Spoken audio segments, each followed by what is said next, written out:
Welcome to Game Woven, a collaborative storytelling collective building a world one game at a time. This week, we will be playing Kingdom by Ben Robbins. If you like what we do here and want to get involved, follow us on Twitter at GameWoven, where you can join our Discord, and check out our Patreon at patreon.com/GameWoven.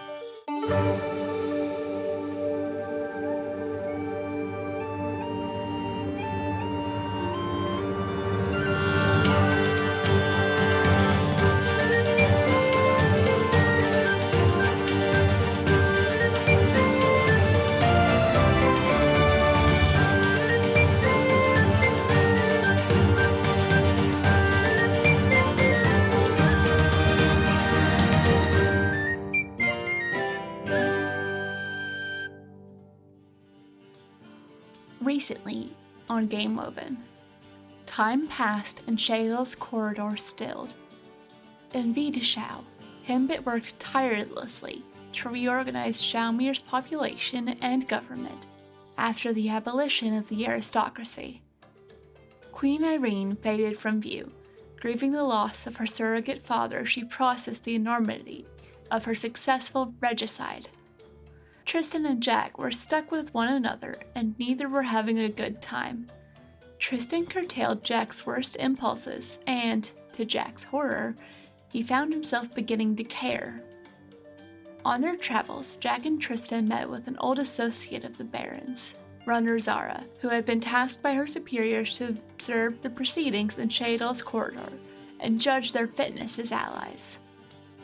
She showed them the Basberg tunnels, magic underground pathways that would allow them to cross distances unseen.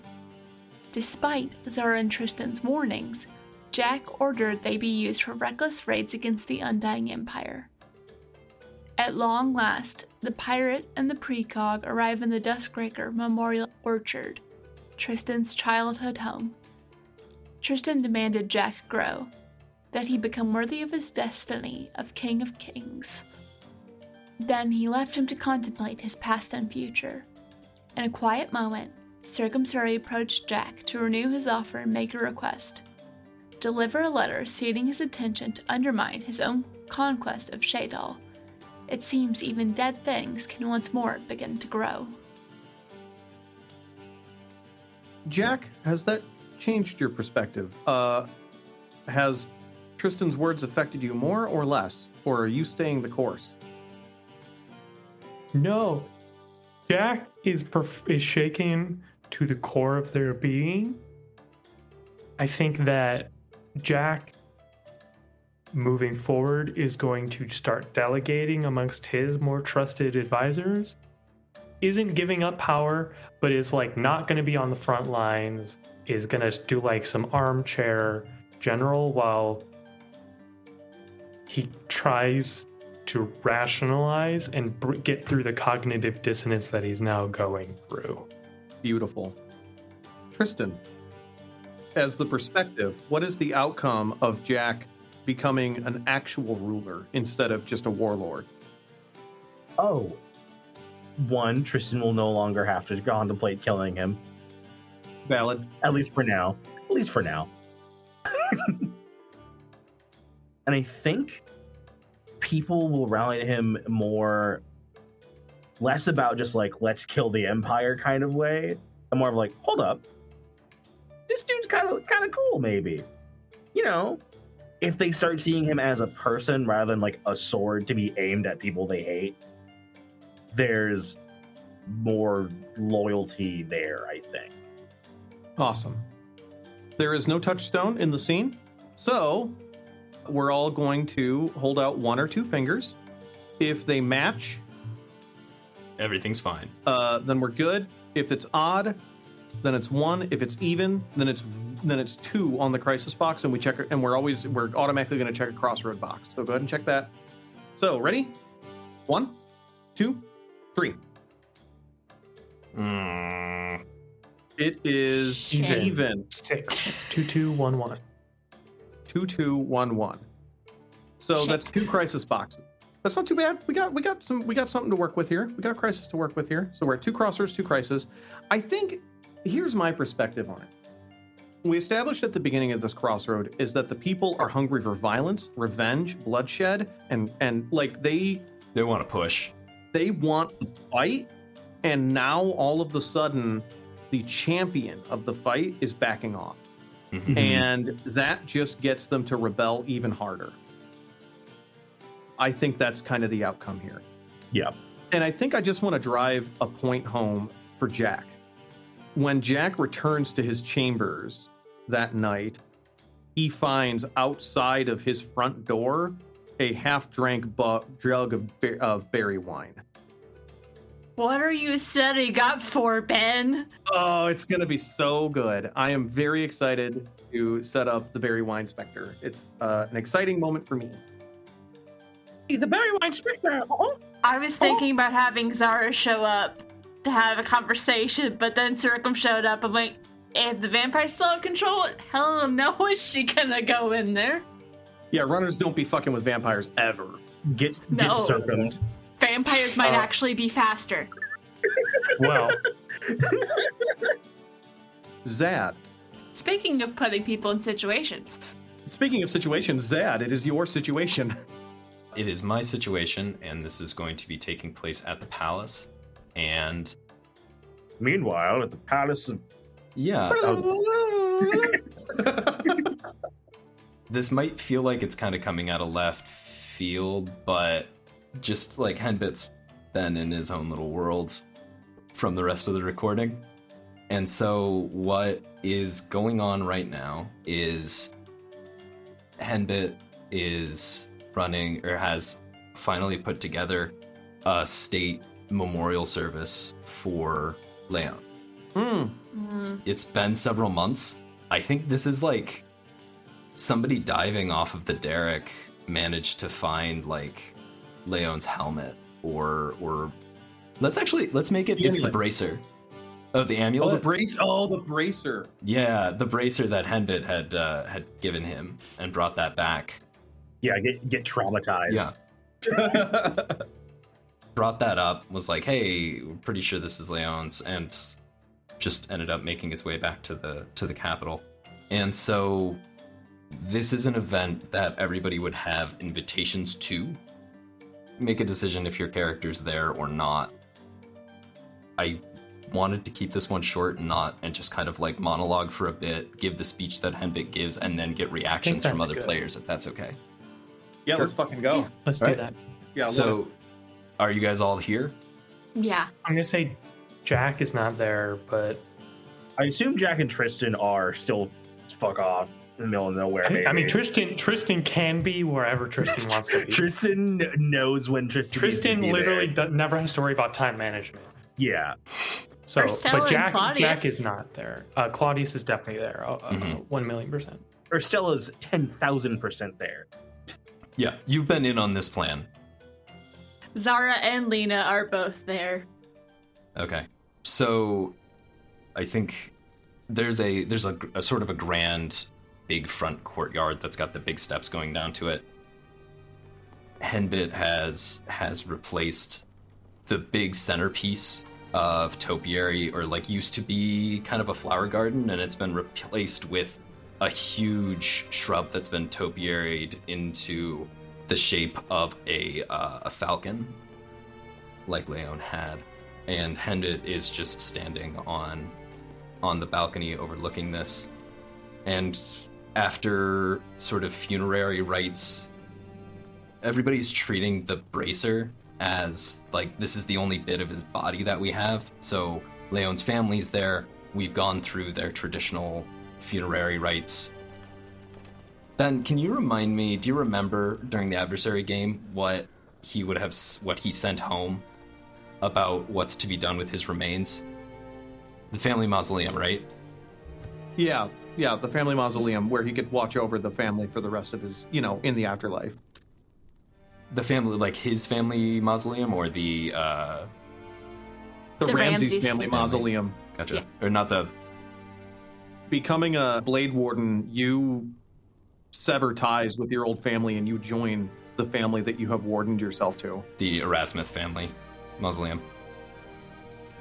I will also add that Irene's definitely here. not many people probably know, but if you told her, there's no way she's missing this. Yeah, she's like under cloth right now. Yeah, you've been. I don't think that the word went out that this was happening. Henbit doesn't know to reach out to you directly because you've been in hiding. But the Lunas would know. Lunas would know. Yeah, she said you could or Stella knows how to get a hold of her. I don't think, unless you made a point to go to Henbit, Henbit does not know that you're here.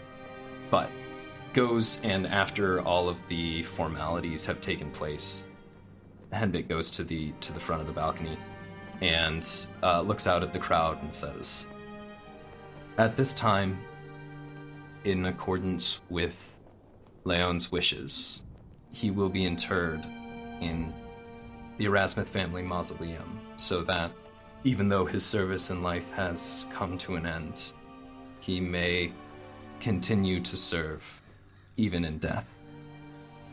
Leon was Blade Warden to 2 queens, oversaw their development from birth into rulers of a great land through many difficult times. And late in life, I saw his guidance and counsel, and the ways that made Irene, Queen Irene, a ruler who is both effective and kind. Leon was also a close personal friend of mine. We bickered constantly, we disagreed on just about everything, but in the time that I knew him and the time that we traveled together, I found him to be a man of practicality, wisdom, and dedication to those who are important to him. Dedication to his ward, and dedication to his people, to the nation of Shalmir. He held within him great power. Thunder flowed through his veins for the people of Shalmir, and for those for whom he took responsibility. Which is why, had he been here, though he would have very many grumpy things to say, he would be proud of the way that we, the people of Shalmir, the people of Shadal's corridor, have used the power that resides within each of us to take responsibility for those around us and for the place that we call home. Leon is no longer with us, and our queen is off serving in ways that we cannot see, but that I trust. And so, in the spirit of Leon, a friend and a guardian, it is my pleasure to make an announcement. I have been in conversation with the teachers and practitioners of the Kedrea estate, and with various craftsmen and the covens who have taken leadership and ownership of this city that we all live in. And so, even on this solemn day, where we lay to rest one of our own, I have the joy and pleasure to announce the Thunderveins Forum and School, which is currently being built on the remains of the old Grand Kraken Theater. It will be a place of learning, a place where all are welcome to come and share that which they know, and to take that with them, that which they want to know. Now, in these difficult times, there will be certain kinds of prioritization that took place. Leon was, among all his many other great qualities, a great warrior. And so we will unfortunately be gathering to learn to fight and to bend our craft towards our protection and to drive out the greatest enemy that we in Shadalk's corridor have ever faced. But we live in hope. We live in hope that in the future, this will not be the last forum, that they will begin to take up residence in the cities and the towns, and over the baronies, and even someday when we rebuild our net, there will be one there too. And when we can finally silence the drums of war and come to rest, as Leon comes to rest today, they will be the centers of knowledge that we need. They will be a home for wisdom and for knowledge, so that we may best serve the people for whom we are responsible. Each other, ourselves, all of Shadal's corridor. We don't have a perspective. So, Can I add just one little thing on the as a button? Yeah, yeah, absolutely. throw a button on there. Give me a button. So Henbit gets back after doing all of her political dealings and having a long day, and there's just a small little like letter and something wrapped in cloth from Jack. Mm-hmm. And it says, from someone who already has, remember that knowing how to grow things is a very valuable skill, and forgetting it is a devastating loss.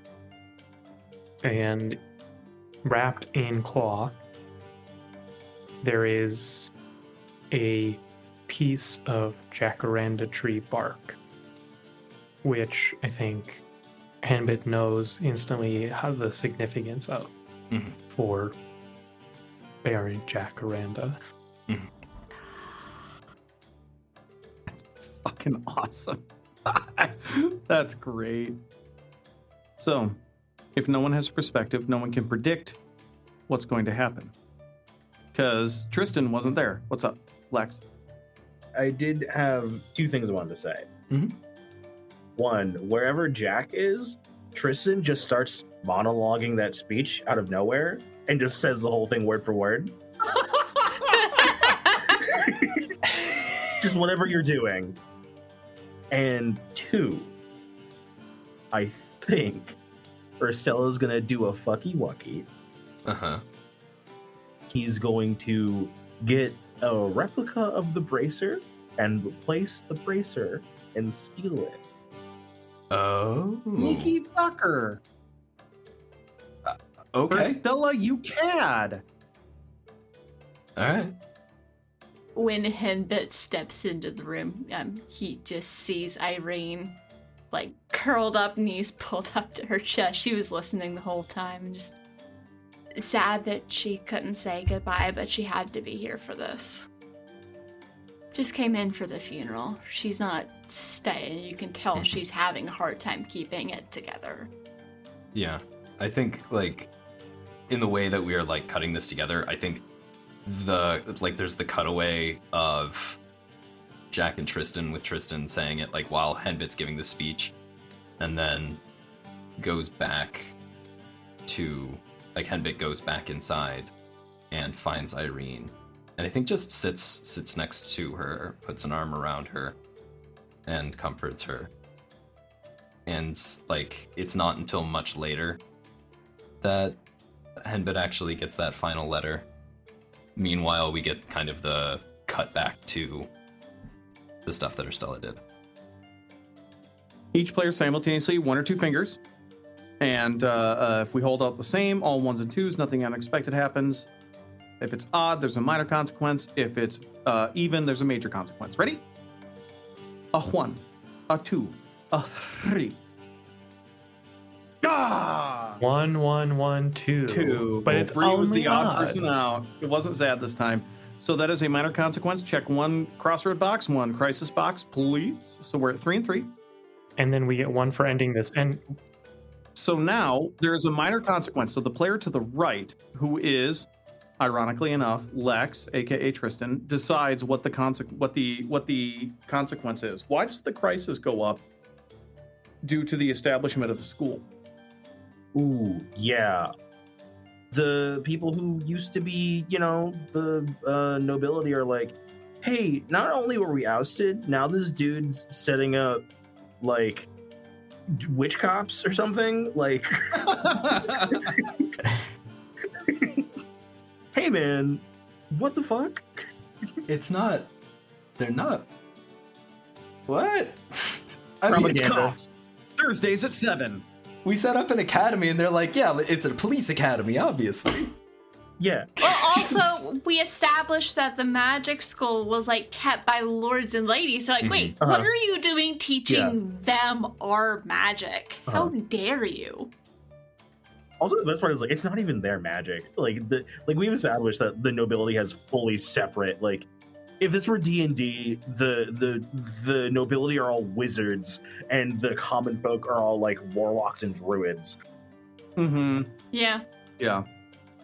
And then finally, our touchstone for the scene, who was Zara. How do you feel? How do you feel about that? I think this is going to give a lot more people the ability to help more. Okay. To both protect themselves, fend people off. I think people like this. Some people might be stupid with it, but I think just the more people know and understand will help, especially with the... I imagine there's still some magical instability that's lingering after Blythe went and did the thing. Yeah. Okay. So I had when you described training like warriors and like to like use martial prowess and like coven magic at the same time, the name that immediately came to mind was Witch Guard. And whether or not Henbit called them that, the old nobility started calling them that as like, yeah, look out for those like the Witch Guard. Yeah, well, it's like, also, I wanted to use the forum. Part of my intention with the forum was to have it be, these become distribution centers. This is like the locus of mutual aid on top of, hey, anything that you can bring in to help the war effort's great. But like, the thing that's in my head is, this is because I'm currently consuming far too much Warhammer and Warhammer 40k content, but like, what does this miniature thing look like? And the Shadal corridor thing that I've got at the end of this is like, oh, use like any of your models, find a datasheet that kind of works for it. Also, they've got these big crabs with like a big light behind them that cast big shadows. And then when you cast the shadows, you can use that to deep strike your pirates directly into combat. And it's like, shit like that. Yes. Touchstone. What are we doing with crisis boxes? You can check or uncheck up We're to at 2. 3 and 3. Touchstone agreed with it. Touchstone liked it. we're 4 and 3, I believe. Yeah, because the crisis went It was at 3 up at one point. before this scene. We're getting close. I mean, Touchstone, you can also remove one if you want. Yeah. I think I'm gonna leave it as is, because Oh. remaining nobles are getting kind of pissy.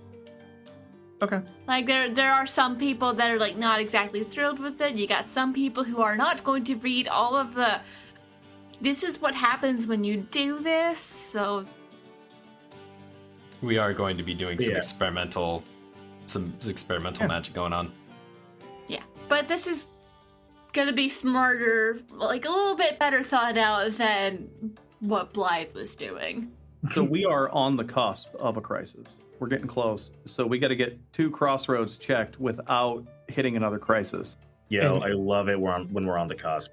We And- are still on the cusp right now. Real quick, final wrap-up question. Are the Ophidians allowed anywhere near this program? Oh, absolutely. Okay, cool. The Ophidians are being placated. What? Yeah, Yeah. no, for sure. No, I want them to teach. Like, they know Sure. extremely valuable shit. Bring everybody in. Ramsey's family is definitely helping with this. Lena's just like, finally. Those are other models that you're like witch cult folks and like you're all them. That's another unit that you can throw in for the Shadal's Corridor army list. Yeah, like Ben, I think you cut out when we were saying about it. We were just making good lore for a war game. Sorry. flex. All right, Jack, your scene. Oh, that's right. It's me, actually. Yes. Yeah, it is actually Jack's scene. Oh, God. It's this bitch. How's Jack handling his existential crisis? Yeah, give us a scene. All right.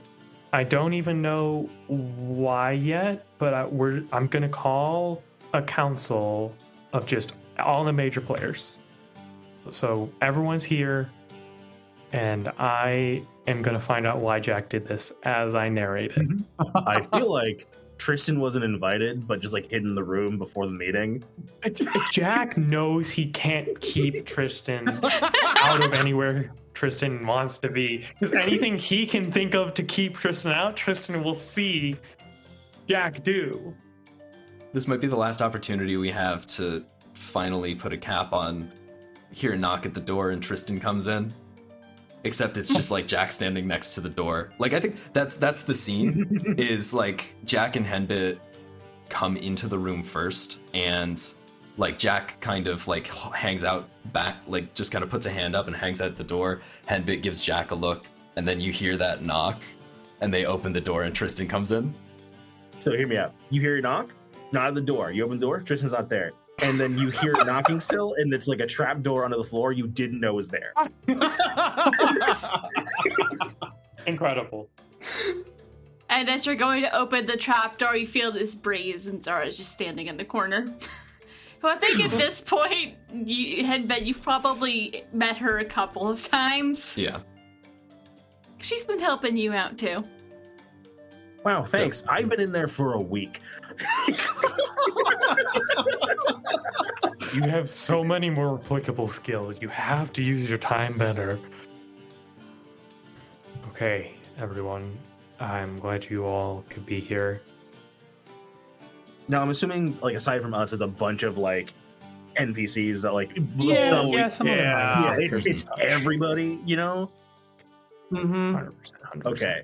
Claudius or Stella. Yeah. Cool. If Urstella's there, he has a weird Yeah. new guard behind him who seems to be, like, covered in armor made out of, like, roots and wood. Lex, you shit. What did you do? Who knows? I don't think I am going to shock anyone when I say that we are on a nice edge here in the corridor now, and I believe I have been a bit of a fool because I have not been cooperating and collaborating with all of you to the degree that I should have.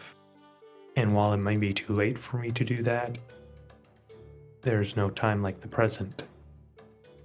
The Empire, my more well-traveled friends, are tracking the Empire's naval reprisal and supply lines. We have some time, but we do not have nearly as much as any of us would like. What are we going to do? What is best for this corridor? We all need to be advised. I feel like when you say, like, I haven't been collaborating as much as I should, Zara just holds out her hand to Tristan like she just won a bet of how long it would take him to ask for help. Wait, but I really like the implication that somehow Tristan lost a bet. Right? It's like, why would I gamble? I can see the future. I love that really builds Zara up for me in my head. I love that. I've been working with Jack for longer than you've been alive. No, I like that. Yeah. So yeah, essentially Jack is like, help opening the floor.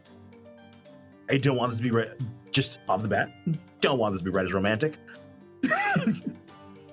I see Rob like, oh yeah, I would never. My demisexual ass would never. I think this is just like Tristan actually has a moment of just like hand on like either his shoulder or on Jack's hand, just like a moment, just like, I'm proud of you. Let's say shoulder. That's less romantic Yeah. than hand. Looks like your uncle was right. You can't come to reason. For what we should do. Yes, please. Ooh. So for once, I think I'm gonna keep my thoughts to myself for the most part. We're on a knife's edge right now. And I don't want to tip it the wrong way. Henbit, thoughts? There's like a pointed look when Tristan asks Henbit for her thoughts.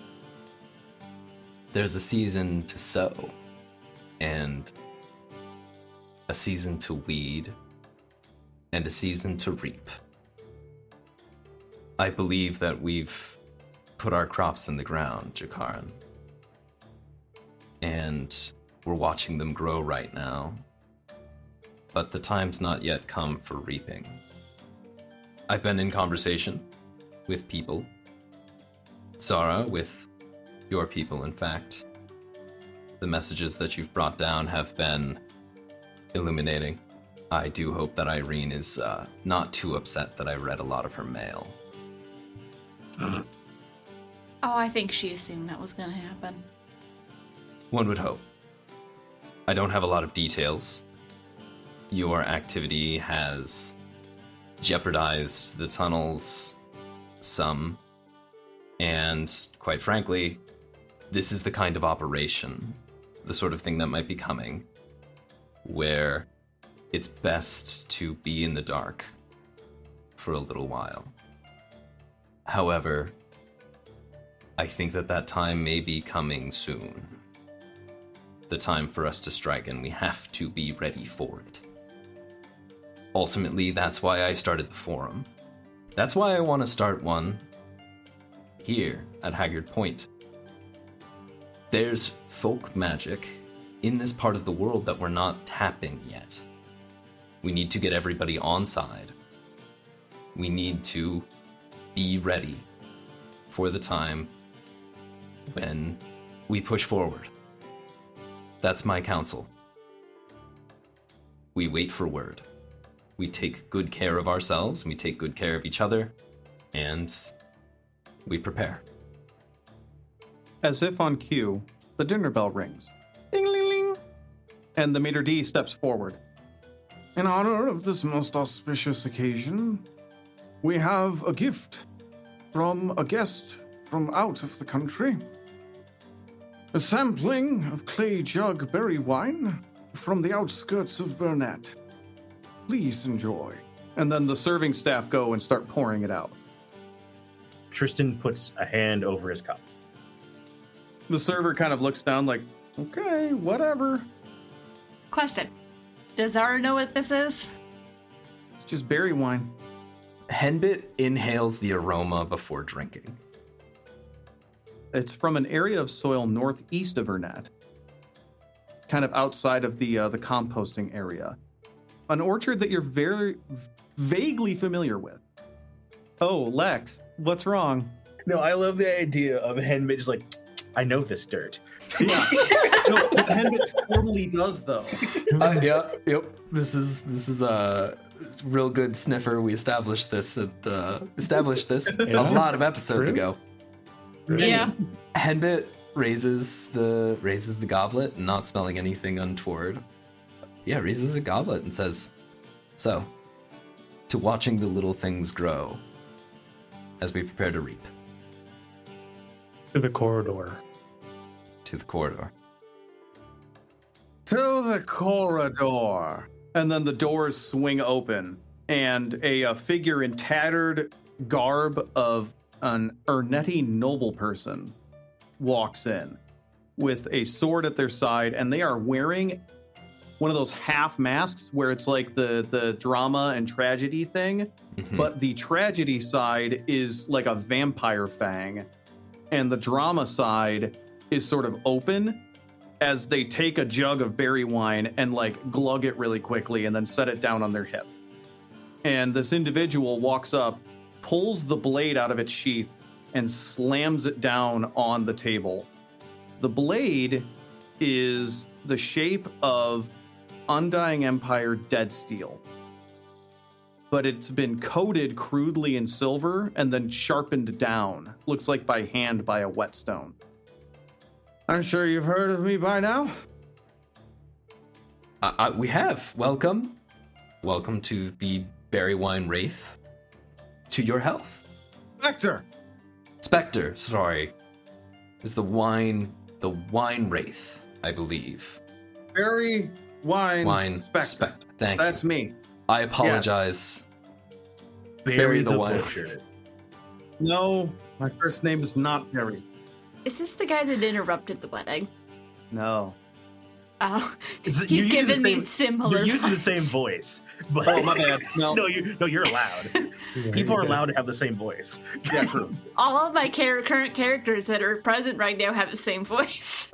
That wedding was a long time ago, y'all. That was a while. No, I'm not bringing that guy back. What? Yeah. No, this is a named person. Circumsuri was not a vampire. Circumsuri was this was before Circumsuri was the vampire, is when Lenadia and Hunter Grey got married. Yeah. Mhm. There's so many characters this could be. To date, since I returned to this kingdom, I have reaped 7 vampires. How many have you slain? Collectively, with all your strength. One. One. We've killed one. Thank you for your service. Council after council, meeting after meeting, and you've only killed one. Do you know where I got this blade?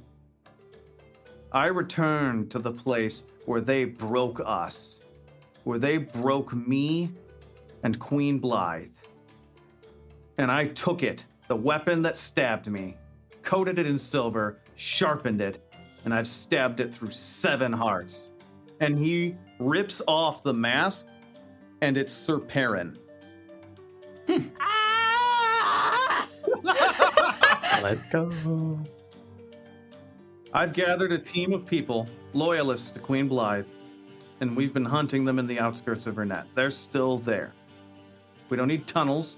We don't need sowing and reaping. We need people to go out and kill. How do we kill them, though? More. There's more. And most importantly, we need to cut the head off of the snake. We need to find Prefect Circumsuri, cut his head off, and pour berry wine down his throat.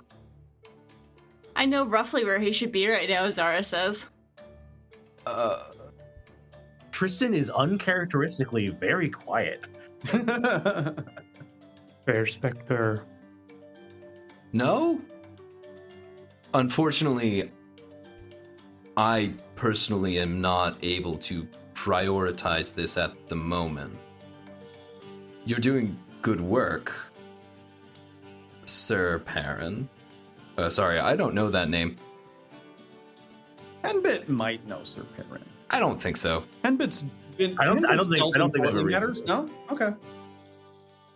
Berrywine Specter, you've been doing good work, and we thank you for your service. I'm sure that I can find people to join your band. This is a lot of theatrics, and I am wondering what they are meant to be in service of. So I have a question about that might change the scene a little bit. Go for it. This is a question for Zad and Rob, because I think it's cool if either of you answer this and give different answers. What was in the letter Circum wrote to Claudius? The letter that was written to Claudius is to the effect of, You're a bitch. no, it was 100% basically what it comes down to is he is attempting to defect, and he is offering his services to undermine the Undying Empire's efforts in Urnet, and to even potentially in the future continuing efforts forward, wants to exchange information but needs safe ways to meet, that sort of thing. And what it closes on is, the night we last saw one another, I was offered a choice, and I believe that you were too. I refused to accept the cost, and it is now my sincere hope that one day I might be worthy of paying it. Rad as hell. And so that's how he ends that letter, which has presumably gotten to Claudius and the Ramses. Yes. Maeve said I could fix him, and she did. I believe in her. So, who has Claudius shared this with? Literally as few people as possible. Yes. Oh, Claudius. Sorry, Claudius. Oh, yeah. Yeah. No, I mean, I agree. I mean, we know definitely who Claudius is sharing it with. And then probably it's just Claudia, it's probably just her and Jack, honestly. Yeah. Because he delivered the letter. Would Jack have had Zara as a go-between? Yeah, and Zara would be the go-between. Oh, absolutely. I just wanted whatever was in that letter in the air, because I assumed it was something like this, just in case it had bearings on this scene. Which it does, because that completely changes the timbre of the Spectre's insistence.